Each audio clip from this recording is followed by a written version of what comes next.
ദൈവത്തിനു സ്തുതി. 2025 സെപ്റ്റംബർ മാസം 14 സിറോ മലബാർ സഭയുടെ ആരാധനാ കലണ്ടർ അനുസരിച്ച് ഇന്ന് ഏലിയാ ശ്ലീവാമൂശക്കാലം 2-ാം ഞായർ. ഇന്ന് ശ്ലീവാ 1-ാം ഞായർ, വിശുദ്ധ കുരിശിന്റെ പുകഴ്ചയുടെ തിരുനാൾ. ഇന്നത്തെ വചനഭാഗം. 1-ാം വായന സംഖ്യാപുസ്തകം അധ്യായം 21, വാക്യങ്ങൾ 4 മുതൽ 9 വരെ. പിച്ചളസർപ്പം. ഏദോം ചുറ്റിപ്പോകാന് ഹോർ മലയിൽ നിന്നു ചെങ്കടലിലേക്കുള്ള വഴിയെ അവർ യാത്ര പുറപ്പെട്ടു. യാത്രാമധ്യേ ജനം അക്ഷമരായി. ദൈവത്തിനും മോശയ്ക്കുമെതിരായി അവർ സംസാരിച്ചു. ഈ മരുഭൂമിയിൽ മരിക്കാന് നീ ഞങ്ങളെ ഈജിപ്തിൽ നിന്നു കൊണ്ടുവന്നതെന്തിന്? ഇവിടെ അപ്പമോ വെള്ളമോ ഇല്ല. വിലകെട്ട ഈ അപ്പം തിന്നു ഞങ്ങൾ മടുത്തു. അപ്പോൾ കർത്താവ് ജനത്തിന്റെ ഇടയിലേക്ക് ആഗ്നേയ സർപ്പങ്ങളെ അയച്ചു. അവയുടെ ദംശനമേറ്റ് ഇസ്രായേലിൽ വളരെ പേർ മരിച്ചു. ജനം മോശയുടെ അടുക്കൽ വന്നു പറഞ്ഞു, അങ്ങേക്കും കർത്താവിനുമെതിരായി സംസാരിച്ചു ഞങ്ങൾ പാപം ചെയ്തു. ഈ സർപ്പങ്ങളെ പിൻവലിക്കാന് കർത്താവിനോട് പ്രാർത്ഥിക്കേണമേ. മോശ ജനത്തിനുവേണ്ടി പ്രാർത്ഥിച്ചു. കർത്താവ് മോശയോട് അരുളിച്ചെയ്തു, ഒരു പിച്ചള സർപ്പത്തെ ഉണ്ടാക്കി വടിയിൽ ഉയർത്തി നിർത്തുക. ദംശനമേൽക്കുന്നവർ അതിനെ നോക്കിയാൽ മരിക്കുകയില്ല. മോശ പിച്ചളകൊണ്ട് ഒരു സർപ്പത്തെ ഉണ്ടാക്കി അതിനെ വടിയിൽ ഉയർത്തി നിർത്തി. ദംശനമേറ്റവർ പിച്ചളസർപ്പത്തെ നോക്കി, അവർ ജീവിച്ചു. ഇന്നത്തെ വചനഭാഗം.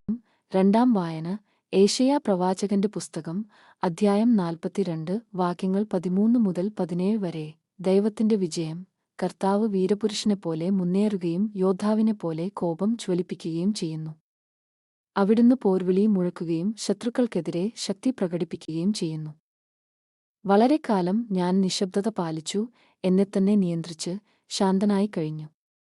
ഇപ്പോൾ ഈറ്റുനോവെടുത്തവളെപ്പോലെ നിലവിളിക്കുകയും നെടുവീർപ്പിടുകയും കിതയ്ക്കുകയും ചെയ്യും. പർവ്വതങ്ങളും കുന്നുകളും ഞാൻ തരിശാക്കുകയും അതിലെ സസ്യങ്ങളെ ഉണക്കിക്കളയുകയും ചെയ്യും. നദികളെ ദ്വീപുകളാക്കുകയും തടാകങ്ങൾ വറ്റിക്കുകയും ചെയ്യും.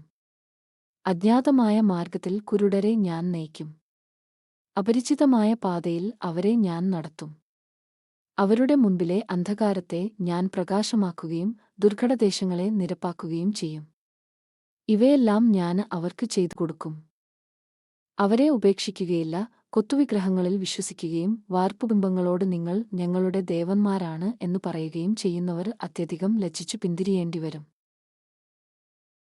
ഇന്നത്തെ വചനഭാഗം.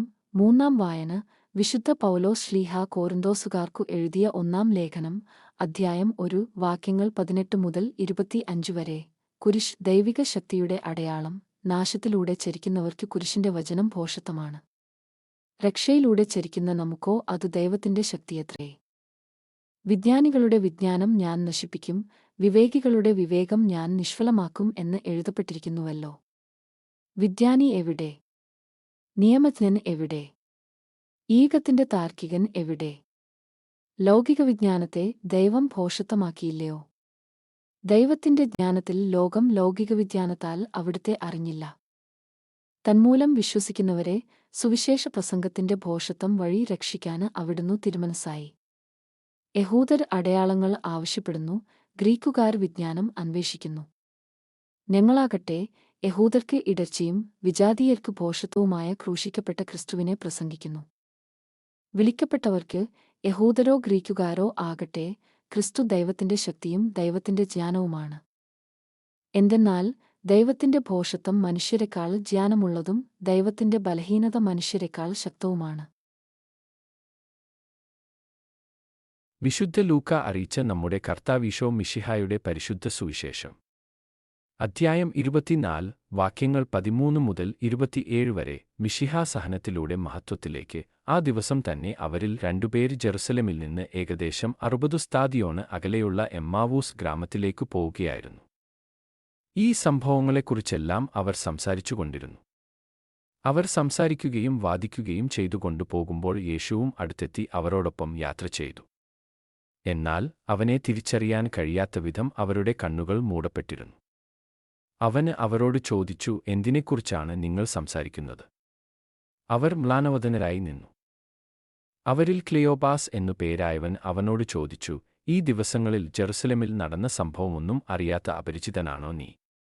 അവൻ ചോദിച്ചു, ഏതു കാര്യങ്ങൾ? അവർ പറഞ്ഞു, നസറായനായ യേശുവിനെക്കുറിച്ചു തന്നെ. അവന് ദൈവത്തിന്റെയും മനുഷ്യരുടെയും മുമ്പിൽ വാക്കിലും പ്രവൃത്തിയിലും ശക്തനായ പ്രവാചകനായിരുന്നു. ഞങ്ങളുടെ പുരോഹിത പ്രമുഖന്മാരും നേതാക്കളും അവനെ മരണവിധിക്ക് ഏൽപ്പിച്ചുകൊടുക്കുകയും ക്രൂശിക്കുകയും ചെയ്തു. ഇസ്രായേലിനെ മോചിപ്പിക്കാനുള്ളവൻ ഇവനാണ് എന്ന് ഞങ്ങൾ പ്രതീക്ഷിച്ചിരുന്നു. ഇതൊക്കെ സംഭവിച്ചിട്ട് ഇത് 3-ാം ദിവസമാണ്. ഞങ്ങളുടെ കൂട്ടത്തിലുള്ള ചില സ്ത്രീകൾ ഞങ്ങളെ വിസ്മയിപ്പിച്ചു. ഇന്നു രാവിലെ അവർ കല്ലറയിങ്കൽ പോയിരുന്നു. അവന്റെ ശരീരം അവർ അവിടെ കണ്ടില്ല. അവർ തിരിച്ചുവന്ന് തങ്ങൾക്ക് ദൂതന്മാരുടെ ദർശനമുണ്ടായെന്നും അവന് ജീവിച്ചിരിക്കുന്നുവെന്ന് അറിയിച്ചുവെന്നും പറഞ്ഞു. ഞങ്ങളുടെ കൂടെയുണ്ടായിരുന്നവരിൽ ചിലരും കല്ലറയിങ്കലേക്കു പോയി. സ്ത്രീകൾ പറഞ്ഞതുപോലെ തന്നെ കണ്ടു.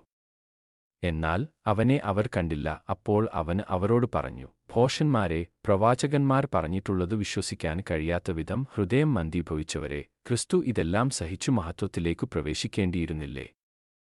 മോശ തുടങ്ങി എല്ലാ പ്രവാചകന്മാരും വിശുദ്ധ ലിഖിതങ്ങളിൽ തന്നെപ്പറ്റി എഴുതിയിരുന്നവയെല്ലാം അവൻ അവർക്കു വ്യാഖ്യാനിച്ചു കൊടുത്തു. ദൈവവചനമാണ് നമ്മൾ ശ്രവിച്ചത്. നമ്മുടെ കർത്താവായ മിശിഹായ്ക്ക് സ്തുതി.